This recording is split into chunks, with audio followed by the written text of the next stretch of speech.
झारखंड में सत्ता की चाबी आदिवासियों के हाथों में होती है। मतलब कि राज्य में कौन सी पार्टी का राज होगा, ये आदिवासी वोटर्स ही तय करते हैं। इन्हीं सब कारणों से झारखंड में मुख्यमंत्री भी कोई आदिवासी चेहरा ही होता है। अब आदिवासी तक तो ठीक है, लेकिन बात जब आदिम जनजातियों की आती है, तब जेएमएम हो, कांग्रेस हो या फिर भाजपा, कोई भी उन्हें सक्रिय राजनीति का हिस्सा बनते देखना नहीं चाहता। आदिवासियों को साधने के लिए हर संभव प्रयास किए जा रहे हैं। बांग्लादेशी घुसपैठ को मुद्दा बनाया जा रहा है, जल जंगल जमीन को बचाने की बात हो रही है, पेशा कानून, सरना धर्म कोड की मांग हो रही है। लेकिन किसी भी राजनीतिक दल का ध्यान राज्य के आदिम जनजातियों की तरफ नहीं है। राजनीतिक दलों के लिए आदिम जनजाति कोई मुद्दा ही नहीं है, जैसे कि झारखंड में उनकी कोई हिस्सेदारी ही नहीं। अब कहा तो यही जाता है कि आदिवासियों को शोषण से मुक्ति दिलाने के लिए, उनके जल जंगल जमीन की रक्षा के लिए, उनकी विलुप्त होती सांस्कृतिक विरासत को बचाने के लिए और उनके अपने हक अधिकार के लिए अलग राज्य झारखंड का निर्माण हुआ। इसे अबुआ राज भी कहा गया। लेकिन आदिवासियों में भी जो सबसे पिछड़ी जातियां हैं, जो अंतिम कतारों में खड़ी हैं, जो आदिम काल से बसर कर रही हैं, उन्हें अपने सपनों के झारखंड से दूर रखा गया। कुछ एकाध गिने चुने लोगों को छोड़ दे तो आदिम जनजातियों को आज तक राजनीति का स्वाद चखने का मौका नहीं मिला।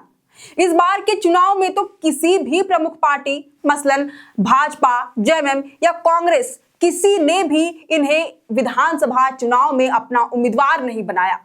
विडंबना तो यह है कि जिन विधानसभा क्षेत्रों में सबसे ज्यादा आदिम जनजाति के लोग बसते हैं, वहां भी ये अपने लोगों का प्रतिनिधित्व नहीं कर पाते हैं, क्योंकि पार्टियां इन्हें चुनाव लड़ने के काबिल भी नहीं समझती, इसलिए इन पर दांव भी नहीं लगाती।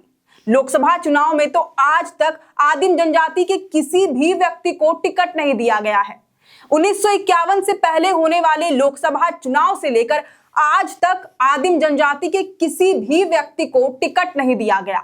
1951 से पहले होने वाले लोकसभा चुनाव से लेकर आज तक कभी भी इन्हें सांसद बनने के लायक समझा ही नहीं गया। अब अगर हम थोड़ा डेटा खंगालें तो झारखंड में कुल 32 अलग अलग जनजातियां हैं। इनमें से 8 आदिम जनजातियां हैं, जिनकी कुल आबादी 2,92,000 के आसपास है। आदिम जनजातियों में सबसे ज्यादा तादाद में माल पहाड़िया समुदाय के लोग पाए जाते हैं, जिनकी जनसंख्या 1,35,000 के लगभग में है। सौरैया पहाड़िया की आबादी भी अच्छी खासी है, 46,000 के करीब है, लेकिन इनमें से किसी को भी मौका नहीं दिया गया। विधानसभा क्षेत्रों के हिसाब से आदिम जनजातियों की आबादी देखें तो सबसे अधिक जनसंख्या लिट्टीपाड़ा विधानसभा क्षेत्र में है। इसके बाद बोरियो, बरहेट और शिकारीपाड़ा में। विडंबना देखिए, मुख्यमंत्री हेमंत सोरेन, जो खुद आदिवासी समाज से ताल्लुक रखते हैं, उनके विधानसभा क्षेत्र में बहुतायत में आदिम जनजाति के लोग बसर करते हैं, लेकिन उन्होंने भी कभी इन्हें मुख्य धारा में लाने का प्रयास नहीं किया। हाँ, एक आध बार इन्हें विधानसभा चुनाव में टिकट थमाया गया, लेकिन उन्हीं सीटों पर जहां पर अगली पार्टी के प्रत्याशी की जीत पक्की थी। जब राजनीतिक दलों को लगा कि सामने वाली पार्टी की जीत निश्चित है, तो उन्होंने आदिम जनजाति के किसी व्यक्ति को खड़ा कर दिया, ताकि इसी बहाने वह जता पाए कि हमने अपने तरफ से प्रयास किया इन्हें सक्रिय राजनीति में लाने का। लेकिन वाकई प्रयास किया गया होता तो सांसद और विधायक तो छोड़ दीजिए, आदिम जनजाति के लोग कम से कम मुखिया के रूप में तो दिखाई जरूर देते, जिला परिषद सदस्य या अध्यक्ष के तौर पर भी नजर आते।